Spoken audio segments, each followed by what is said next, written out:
What up, what up, what up, what up, everybody? It's Dr. Delatorro. Happy Motivational Monday, family. Listen, I'm pumped and excited to be here with you all on today. We're going to have a powerful discussion. We're in chapter 11 of Shift into a Higher Gear. We're in chapter 11, which is Shift to Defensive Driving to avoid the 4 potholes you'll encounter along the way. What up, what up, what up, what up, everybody? I hope you guys are doing wonderfully well on today. It's Dr. Delatorro, and I'm excited about this wonderful opportunity that we have to learn, grow, share, stretch, expand, and really start this week off in a really, really strong and powerful way. So, y'all, I'm excited. I'm ready. I'm pumped. As always, please make sure you tap in. Let us know where you're tuning in from so that way we can celebrate you and love on you. Listen, we're talking about um, avoiding potholes, and I think this is a very really, really important conversation to have, because I think it's so important, y'all, that we understand that we have to, they teach you about being a defensive driver when you operate a regular automobile. So you got to be 10 times more of a defensive driver if you're going to be on a motorcycle, right? And that's so incredibly true. I mean, they teach us this stuff all the time, y'all. We have to be really, really cautious and careful about our how we handle and maneuver in life and business, and we want to make sure that we do that from a defensive perspective, because when we drive defensively, we get a chance to see what's coming and avoid it. And the reason why I want to talk about that, y'all, is because in this chapter we dig into potholes. And the truth is, y'all, um, in life and business, you're going to encounter potholes. You're going to encounter things that you didn't like or anticipate or want or expect. And on this Motivational Monday, I want us to kind of go into it with a game plan. See, most people in automobiles, the reason why I wrote chapter 11 is because I think automobile riding makes us very lazy when it comes to driving, because most of us in automobiles just run right over potholes, don't we? We just run right over them joints. We don't even be thinking twice about them. If there's a pothole, we just speed up and we just go right over it.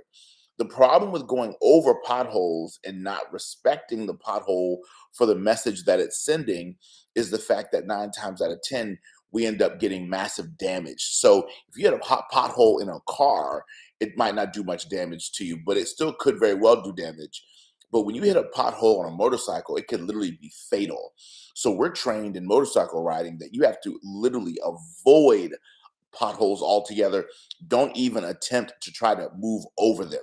And the reason why is because potholes are dangerous for a couple reasons. Number one, at first blush, you can't tell how deep it is. Number two, you can't tell how jagged the edges are because it's filled with water most times. And number three, the third reason why potholes are so dangerous is that you can't really tell how much damage that pothole's about to do to your automobile or your motorcycle until after it's done the damage. It has to do the damage first. And you're like, oh, snap, right? So you can't tell how deep it is. You can't tell how jagged the edges are. And that's the same true. And you don't know how much damage is caused until it's already happened. So, y'all, I want us to avoid potholes, not encounter them and then figure it out later. Okay, it's really, really important that we avoid these potholes in life and business. And so, let's talk about a couple of them that are really, really important, because I've been asked to talk about this a lot on different television shows and networks and things of that nature. First one we're going to talk about is burnout. Anybody ever felt burnt out? Anybody other than me? Let me say it different. Anybody other than me ever felt burned out before?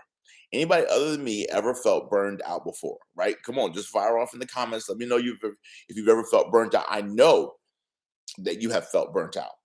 We've all felt burnt out from time to time.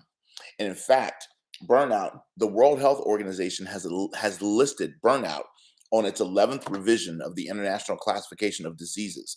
So burnout, y'all, or just being so overwhelmingly exhausted that you feel like you can't function, that's actually a disease now. And it's something that we need to take as important as COVID, as important as HIV, as important as STDs, as important as the flu and everything else. We need to take burnout seriously, y'all, because it's really, really wreaking havoc on entrepreneurs, on career professionals, and you name it. And so one of the things that you got to do if you're going to avoid the pothole of burnout is understanding when you're burnt out. So you know you're burnt out, number one, when no matter how much sleep you get, you still feel exhausted. That means you're knocking on the door of burnout. You know you're burnt out when no matter what you achieve, you still feel lackluster about it. Like you're not enthused, you're not excited about it. Have you ever been there before? Come on, somebody, right? Have you ever achieved something you'd be like, is that all there is? There's a good chance that you're probably burnt out, right? If you kind of have a jaded or negative or like kind of like a like a limiting belief about life and business, you kind of have like this little jaded perspective overall, you could be burnt out. And y'all, you can experience burnout in a lot of different ways. You can be burnt out with your parenting. You could be burnt out in your romantic relationship, right? You could be burnt out in your marriage. You could be burnt out in your single life, dating, trying to meet the right person. You could be burned out in business. Like maybe you've had a business partner and you're just tired of working with business partners, and so you want to. So burnout can have multiple manifestations, if that makes sense, right? You can be burnt out of a particular wellness routine that you're doing. Maybe you've plateaued, you've kind of stalemated there. Does that make sense? So I want you to think of burnout as like a candle, right? There's a candle behind me right there, right? And once that candle is completely out of wax, it's just done. It's gone. It's over. There's nothing left there, right? So I think it's really, really important, y'all, that we figure out a way to really be super intentional and hyper intentional about our next level and as it pertains to making sure that we have enough wax to burn, because without the wax you're going to burn out. And so you know you're burnt out when you're experiencing some of those symptoms. Now, how do you address that? Staycations, vacations, sabbaticals, getting away, taking time away from the thing that you've been doing, mixing up your routine, trying something a little bit different, going in a different direction with something that you've tended to be going only primarily in one direction in. Does that make sense? Like really kind of mixing things up in life sometimes, trying a different thing, doing something a different way. So will give you a different outcome. I think so often, y'all, we get into a rut and a routine, and so we get burnt out with our lives because we don't really see much excitement, much thrill, much difference, much variety. Does that make sense? So one of the keys to overcoming burnout is having more variety in your life, because while we have a human need for certainty and things we can bank on, we also have a human need for variety, change, thrill, excitement, enthusiasm, doing things differently. So I think it's important that we embrace both of those aspects of ourselves and understand that if we're going to take it to the next level, my friend, we've got to avoid that burnout, right? Another thing that you could do to avoid burnout is really kind of finding out like what you're passionate about, like what you get excited about, what brings you joy. Like if gardening excites you, how can you do gardening 2 times a week instead of only on the weekends? Or if dancing excites you, how do you join a cool dancing class that you're pumped and excited about, right? If bicycling excites you, how can you bicycle more regularly? Maybe you bike instead of taking your car around the corner. Maybe you bike instead of taking the go-kart, right? Find out what brings you joy. Find out what makes you pumped. Find out what makes you excited. Find out what makes you jazzed, and get in the zone of doing that thing more regularly. That'll help you with burnout. Another thing that will help you with burnout is really being honest about, hey, you know what? Changing up your strategy. Maybe your strategy is just old. Maybe your strategy is antiquated. Maybe how you've been doing what you've been doing. What you've been doing works, but how you've been doing what you've been doing is kind of played out. And it's just time for you to change things up a little bit. Does that make sense? That could very well mean that you're burnt out. So the question becomes, how do you really find more juice, more joy, more excitement, more enthusiasm around the things that you really want to do in your life? Because I really believe that all of us we're meant to do more with our lives than what we've done up to this point. So how do we, and then when I ask most people, if you had your life to do over again differently, are there some things you do different? Everybody's hand goes up, which means we all realize that we really only become a fraction of what's possible for us. But we got to really, really lean into what it means to really shift and pivot into that next level.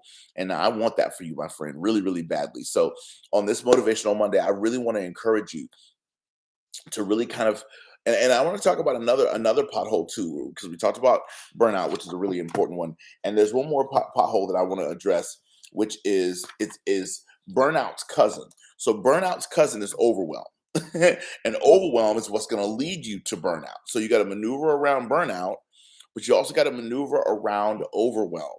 And one of the greatest keys to maneuvering around overwhelm, well, Dr. Delatorro, what's overwhelm? Overwhelm is, that rubber band that you try to put around too many papers and folders in your desk, right?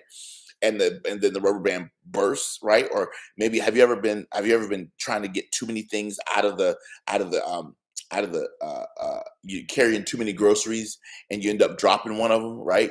That's overwhelm. You're too overloaded. You got too much stuff on your plate. You got to get some stuff off your plate so that way you can operate in a level of excellence that you probably haven't up to this point. So, my friend, I just really want to encourage you. You know you're overwhelmed when you can't focus because your focus is divided because you're in 10 different things. You know you're overwhelmed when you constantly feel this sense of um I'm only dedicating a certain amount of energy towards a certain thing because I have so much other stuff going on. You know you're overwhelmed, my friend, when you just feel like you can't get ahead. Like no matter how much you check off your to-do list, it just keeps growing. You're yeah, you know you're at overwhelm. And another great way to know you're at overwhelm is when you seem to feel like all of your challenges are all hitting you at one time. You're overwhelmed. And 9 times out of 10, we get overwhelmed because we're thinking about too many aspects of a project or a process all at the same time. Then that's another way to know that you're overwhelmed, my friend. And most people are doing the work of 2 and 3 people. Come on, right? So we're overwhelmed, right? We're loaded down. So, a couple things that will help you with overwhelm. First and foremost, my friend, first thing that you got to do is you got to ask for help, right? And most high achievers consider help a cuss word, but it really isn't. You got to ask for HELP. And we tend to not like to ask for help, y'all. And that's the challenge. That's the issue. You got to ask for help, right? Most of us graduated from the university of I can do it all by myself. And the problem with graduating from the university of I can do it all by myself is that you're a lone wolf. You don't have any support. And most of us as high achievers are great at setting financial goals. We're great at setting income goals. We're poor at setting staff goals. We're poor at setting operational goals, infrastructural goals, goals on what team do I need to help me hit this number, right? And so, if we really want to take it to the next level, y'all, if we're going to avoid overwhelm, we got to ask for more help.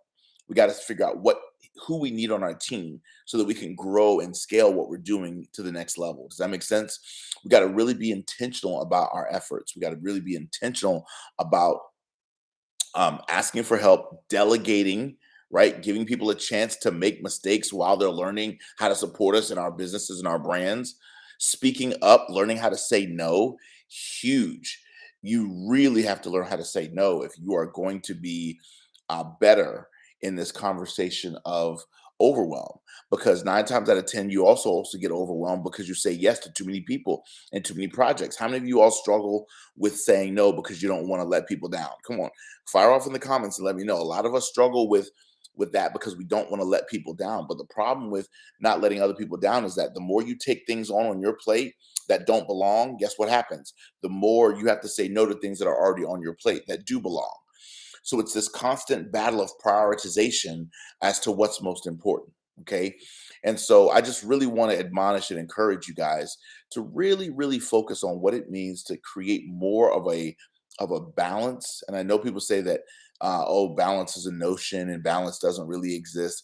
I think balance does exist. I think that I think you can be an incredible parent and a great entrepreneur and a great significant other and a great member of your community all at the same time. I don't believe that you have to sacrifice everything for one thing. I believe that you can have joy and happiness and peace and love and all of the things that really matter to you. I believe that you can have all those things and you deserve all of those things.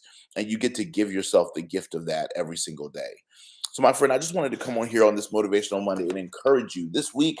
I want you to avoid overwhelm and burnout by learning how to ask for more help, learning how to say no, learning how to set better priorities, learning how to set better boundaries, learning how to recruit the people that you need to help you, learning how to equally distribute the household chores around your house. Some of y'all are overwhelmed and burned out because you do everything at home because you haven't told other people, hey, no, I'm not doing that no more. You're going to help with that. Does that make sense?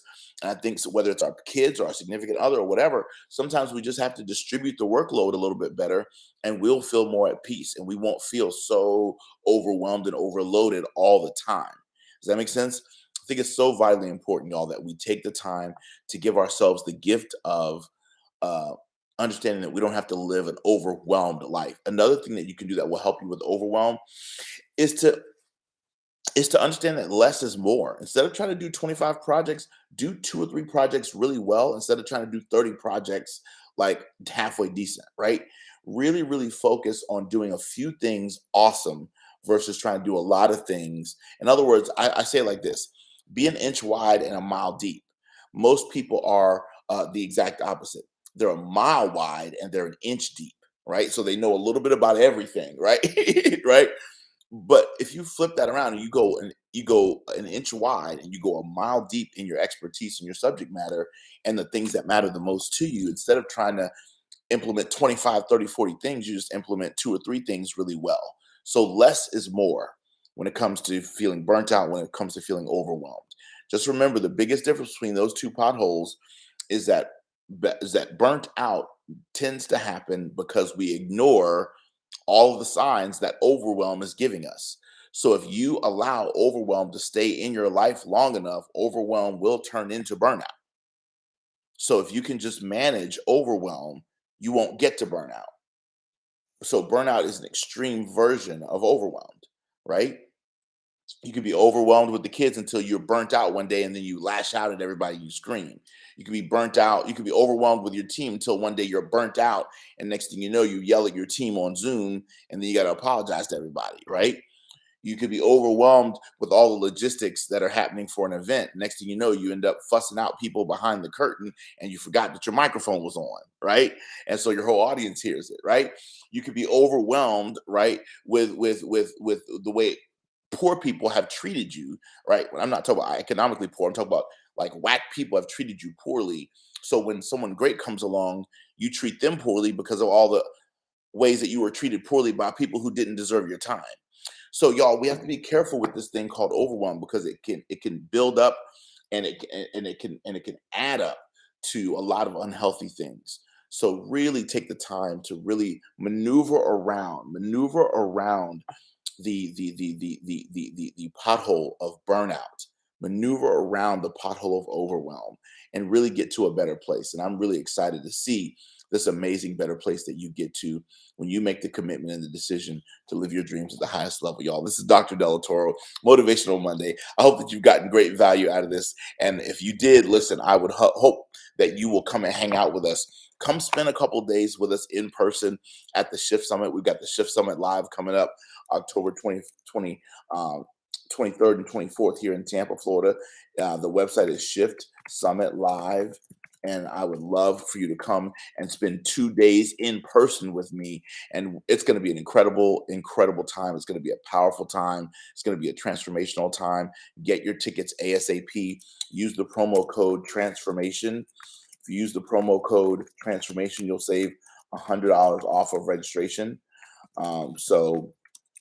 And that code is good this week only. It expires at the end of this week. So use the promo code transformation to get $100 off right now, which will really, really help you. So make sure you take advantage of that. Go to shiftsummitlive.com, get registered, because I can't wait to meet you in person and spend time with you and really hold you accountable for playing and living and leading at the next level in your life, in your business, in your career.